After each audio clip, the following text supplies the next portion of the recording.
नमस्कार विद्यार्थी मित्रांनो.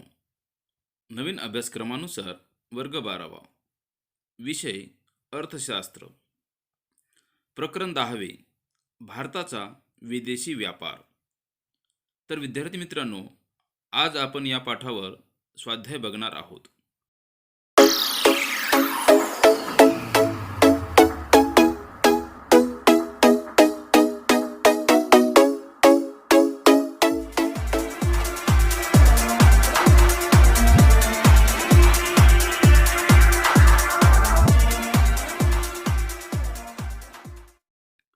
प्रश्न क्रमांक 1, योग्य पर्याय निवडा. 1. विदेशी व्यापाराचे प्रकार. पर्याय आहेत: अ. आयात व्यापार, ब. निर्यात व्यापार, क. पुनर्निर्यात व्यापार आणि ड. अंतर्गत व्यापार. या चार पर्यायापैकी विदेशी व्यापाराचे प्रकार आहेत अ, ब आणि क. म्हणजेच अ. आयात व्यापार, ब. निर्यात व्यापार आणि क. पुनर्निर्यात व्यापार हे विदेशी व्यापाराचे प्रकार आहेत. 2. भारताच्या विदेशी व्यापाराच्या निर्यात कलातील घटक.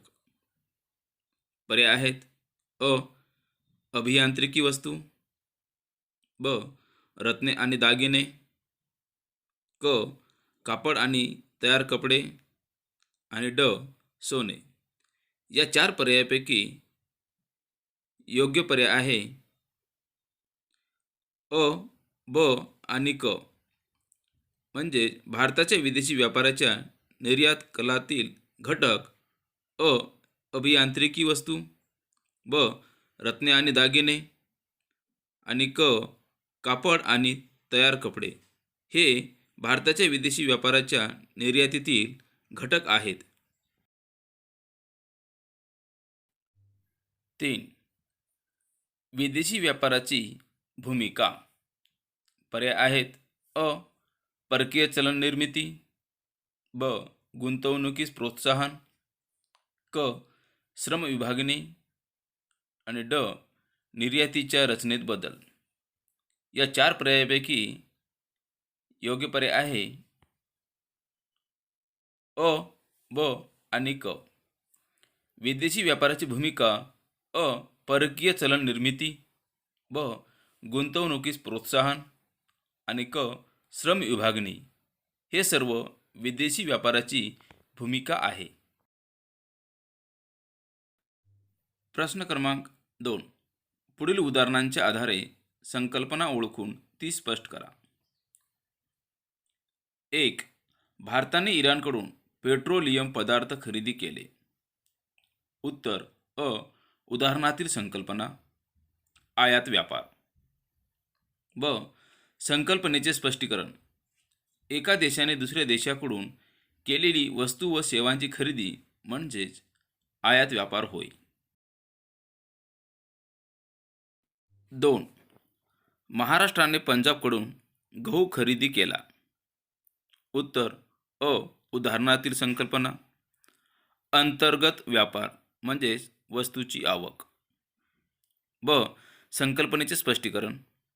राष्ट्राच्या भौगोलिक सीमांच्या अंतर्गत केली जाणारी वस्तूंची व सेवांची खरेदी, आवक किंवा विक्री म्हणजे जावक म्हणजेच अंतर्गत व्यापार होय. 3. इंग्लंडने भारताकडून कापसाची आयात केली व त्यापासून कपडे तयार करून ते मलेशियाला विकले. उत्तर: अ. उदाहरणातील संकल्पना. पुनर्निर्यात व्यापार. ब. संकल्पनेचे स्पष्टीकरण. एका देशातून आयात केलेल्या वस्तूवर प्रक्रिया करून त्यांची दुसऱ्या देशात केलेली निर्यात म्हणजे पुनर्निर्यात व्यापार होय. 4. जपान म्यानमारला मोबाईल फोन विकतो. उत्तर: अ. उदाहरणातील संकल्पना. निर्यात व्यापार. ब. संकल्पनेचे स्पष्टीकरण. एका देशाने दुसऱ्या देशाला केलेली वस्तू व सेवांची विक्री म्हणजे निर्यात व्यापार होय. प्रश्न क्रमांक 3. फरक स्पष्ट करा. 1. अंतर्गत व्यापार आणि आंतरराष्ट्रीय व्यापार. अंतर्गत व्यापारचा अर्थ राष्ट्राच्या भौगोलिक सीमांच्या अंतर्गत केली जाणारी वस्तूंची व सेवांची खरेदी विक्री म्हणजेच अंतर्गत व्यापार होय.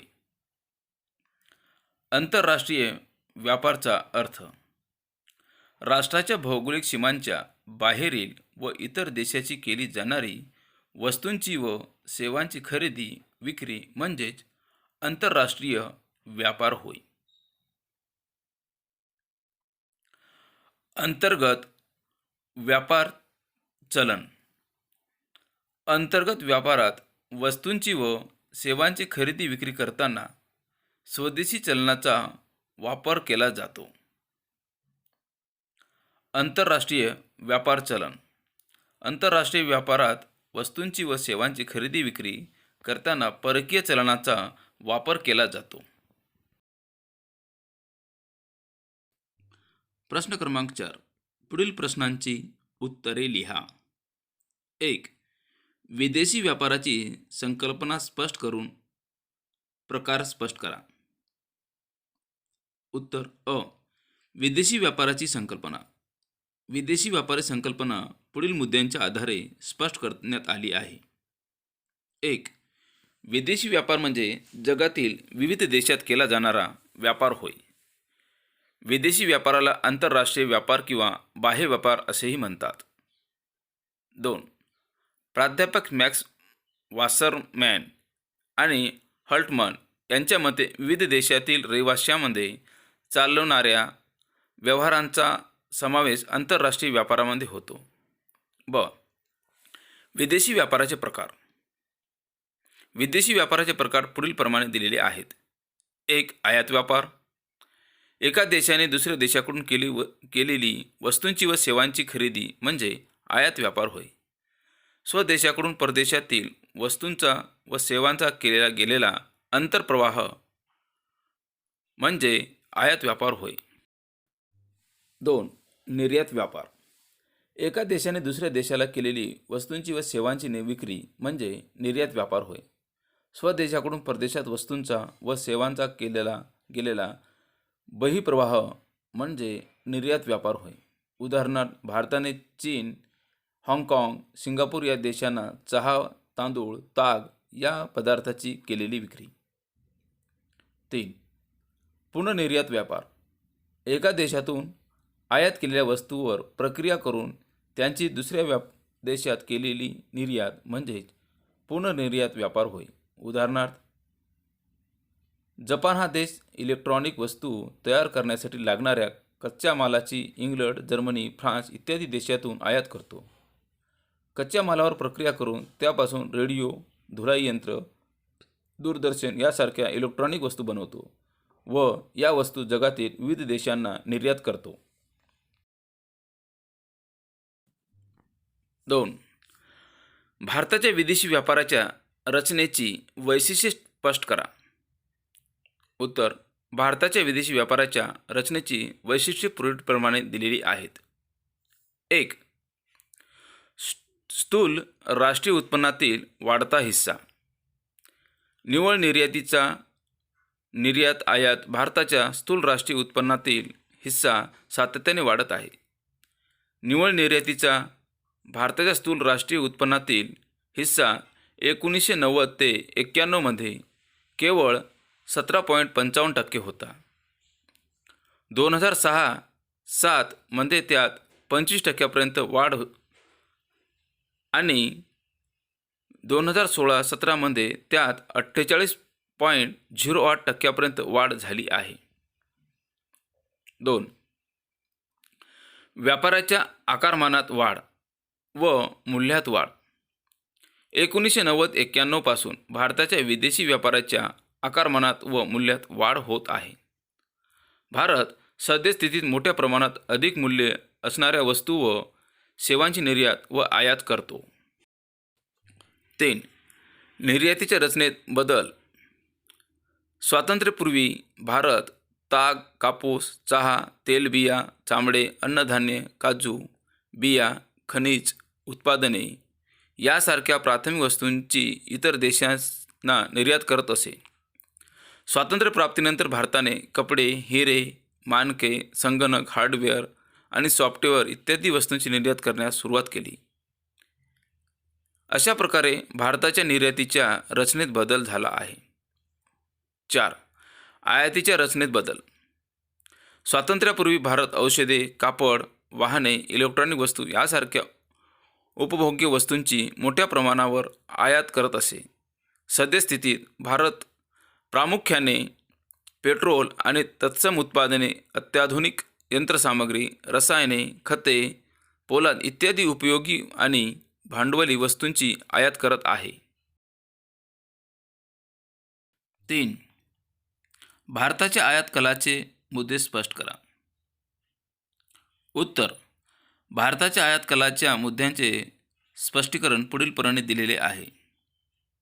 1. पेट्रोलियम. आर्थिक सुधारणा होण्याआधी व त्यानंतरही भारताच्या आयात व्यापारात पेट्रोलियम हा घटक महत्त्वाचा राहिलेला आहे. 1990-91 मध्ये भारताच्या एकूण आयातीपैकी पेट्रोलियमच्या आयातीचे प्रमाण सुमारे 27% होते. सद्यस्थितीत भारताच्या एकूण आयातीपैकी पेट्रोलियमच्या आयातीचे प्रमाण सुमारे 31% आहे. भारतात वर्षानुवर्षे सर्वाधिक प्रमाणात पेट्रोलियमची आयात केली जात आहे. 2. खते. 1990-91 मध्ये भारताच्या एकूण आयातीपैकी खतांच्या आयातीचा हिस्सा सुमारे 4.1% होता. 2016-17 साली या हिस्साचे प्रमाण 1.3% घटल्याचे दिसून येते. 3. सोने. भारतात पेट्रोलियमनंतर आयात केली जाणारी दुसऱ्या क्रमांकावरील वस्तू म्हणजे सोने होय. 2013-14 मध्ये भारताकडून केल्या जाणाऱ्या सोन्याच्या आयातीत लक्षणीय घट झाली. भारताच्या सोन्याच्या आयातीचे मूल्य 2010-11 साली असणाऱ्या 53.3 अब्ज डॉलरवरून 2013-14 साली 27.5 अब्ज डॉलर इतके घसरले. आंतरराष्ट्रीय पातळीवरील सोन्याच्या किमतीत झालेली घट व त्यामुळे सरकारने सोन्याच्या आयातीवर लादलेल्या कडक निर्बंधामुळे सोन्याच्या आयातीत मोठ्या प्रमाणात घट झाल्याचे दिसून येते. 4. लोह व पोलाद. 1990-91 मध्ये भारताच्या एकूण आयातीपैकी लोह व पोलाद आयातीचा हिस्सा सुमारे 4.9% होता. सद्यस्थितीला या हिस्साचे प्रमाण 2.1% घटल्याचे दिसून येते. प्रश्न क्रमांक 4. पुढील विधानांशी आपण सहमत आहात किंवा असहमत आहात ते सकारान स्पष्ट करा. प्रश्न 1. इंग्रजांच्या काळात स्वदेशी उद्योगांचा ऱ्हास झाला. उत्तर.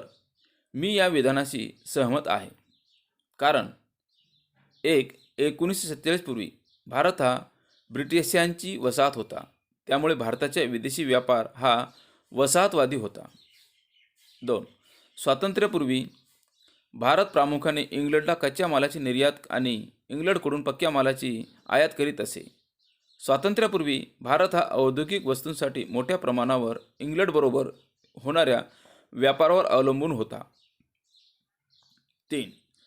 स्वातंत्र्यापूर्वीच्या काळात इंग्लंडने इंग्लंडमधील कारखान्यात बनवलेल्या पक्क्या मालाची भारतात मोठ्या प्रमाणावर विक्री करण्यास प्रारंभ केला.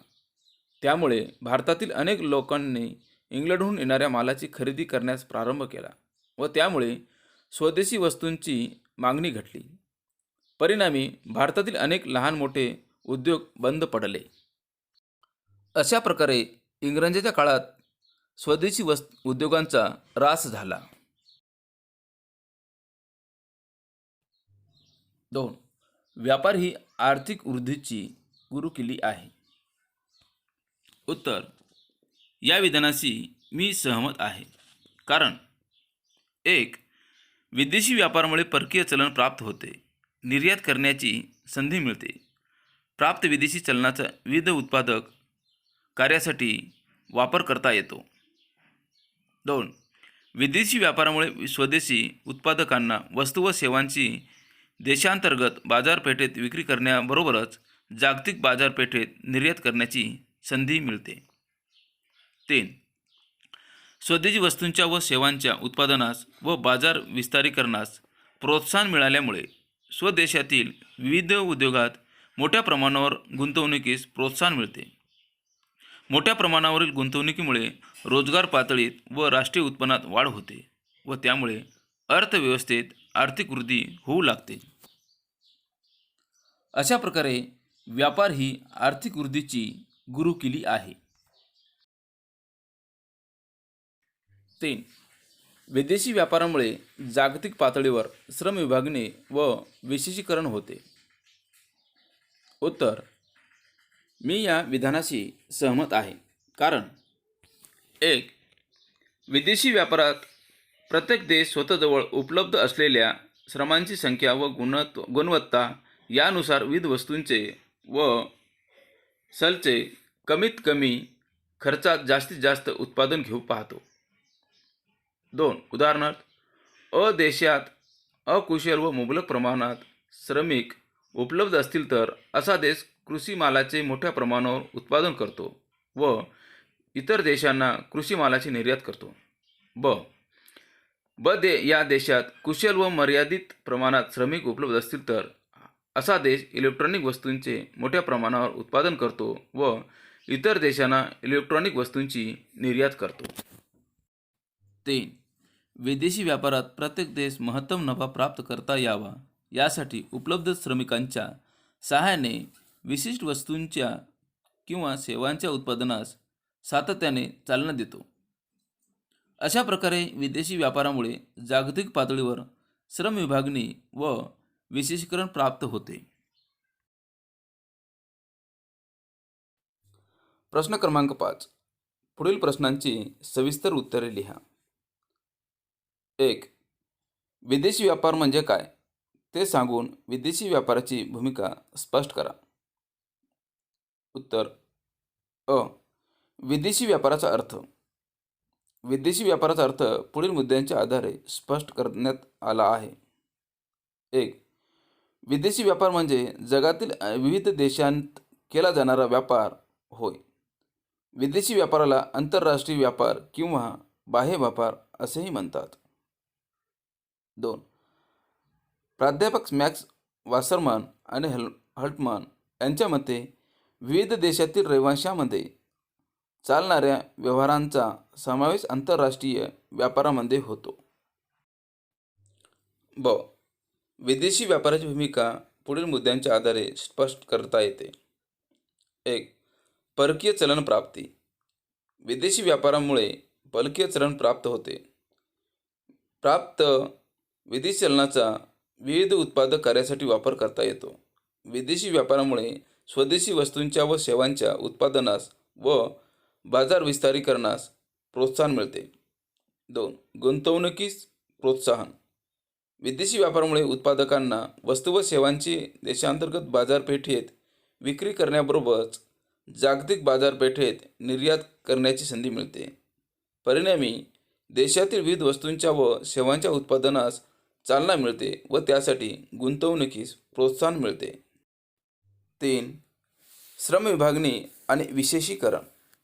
विदेशी व्यापारामुळे जागतिक पातळीवर श्रम विभागणी आणि विशेषीकरण होते. उदाहरणार्थ, या देशातील श्रमिक शेती उत्पादनात कुशल असतील आणि या देशातील श्रमिक इलेक्ट्रॉनिक वस्तू उत्पादने बनवण्यास कुशल असतील तर अशा वेळी हा देश शेती उत्पादनात विशेषीकरण प्राप्त करून या देशास शेती उत्पादनांची निर्यात करू शकतो. त्याचप्रमाणे हा देश इलेक्ट्रॉनिक उत्पादनात विशेषीकरण प्राप्त करून या देशास इलेक्ट्रॉनिक वस्तूंची उत्पादनांची निर्यात करू शकतो. 4. संसाधनाचे पर्याप्त वाटप आणि वापर. विदेशी व्यापारामुळे प्रत्येक देश उपलब्ध संसाधने अशाच वस्तूंच्या उत्पादनाकडे वळवतो ज्यांच्यापासून कमीत कमी उत्पादनात खर्चात महत्तम लाभ मिळू शकतो. उदाहरणार्थ, या देशातील उपलब्ध संसाधनाच्या आधारे कमीत कमी खर्चात गव्हाचे उत्पादन करणे शक्य असेल आणि या देशातील उत्पादनात संसाधनाच्या आधारे कमीत कमी खर्चात औषधांचे उत्पादन करणे शक्य असेल तर अ देश गव्हाचे उत्पादन घेऊन ब या देशास गव्हाची निर्यात करतो. त्याचप्रमाणे ब हा देश औषधांचे उत्पादन करून अ या देशास औषधाची निर्यात करतो. अशा प्रकारे विदेशी व्यापारामुळे आंतरराष्ट्रीय पातळीवर संसाधनांचे पर्याप्त वाटप आणि वापर होतो. 5. किंमत पातळीतील स्थैर्य. विदेशी व्यापारामुळे वस्तूंची मागणी व पुरवठा यात समतोल साधण्यात मदत होते व त्यामुळे अर्थव्यवस्थेत किंमत पातळीत स्थैर्य निर्माण होते. 6. बहुविध पर्यायांची उपलब्धता. विदेशी व्यापारामुळे वस्तूंची अधिकाधिक पर्याय उपलब्ध होतात.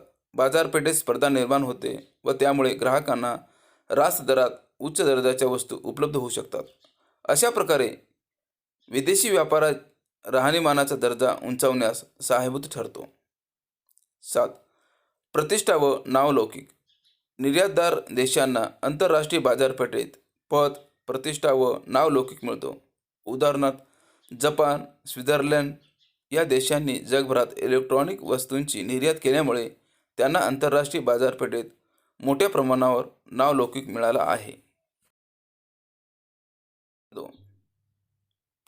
भारताच्या निर्यातीतील अद्ययावत कल स्पष्ट करा.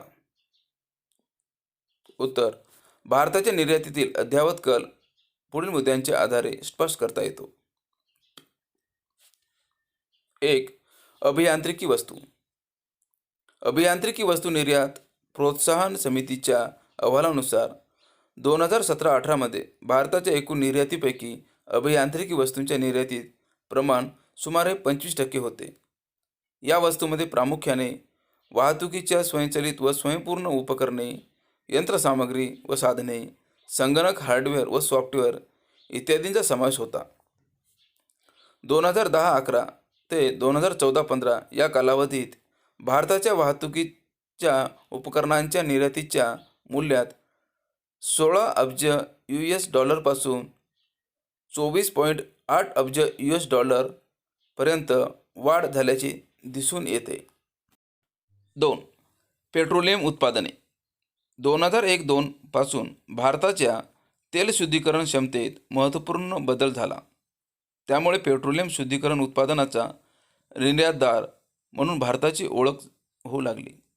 2001-2 ते 2013-14 या कालावधीत भारताच्या एकूण निर्यातीतील पेट्रोलियम उत्पादनांच्या निर्यातीचा हिस्सा 4.3% वरून 20.1% झपाट्याने वाढल्याचे दिसून येते.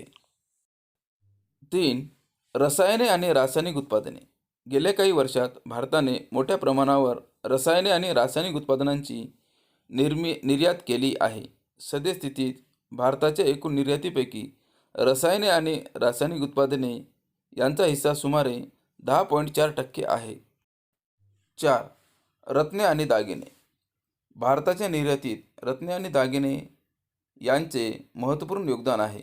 2014-15 मध्ये भारताच्या एकूण निर्यातीपैकी रत्ने आणि दागिने यांचा हिस्सा सुमारे 13.3% होता. 5. कापड आणि तयार कपडे. 2014-15 साली भारताच्या एकूण निर्यातीपैकी कापड आणि तयार कपड्यांचा हिस्सा सुमारे 11.3% होता. भारत हा कापड निर्यातीच्या बाबतीत संपूर्ण जगात अग्रस्थानी आहे.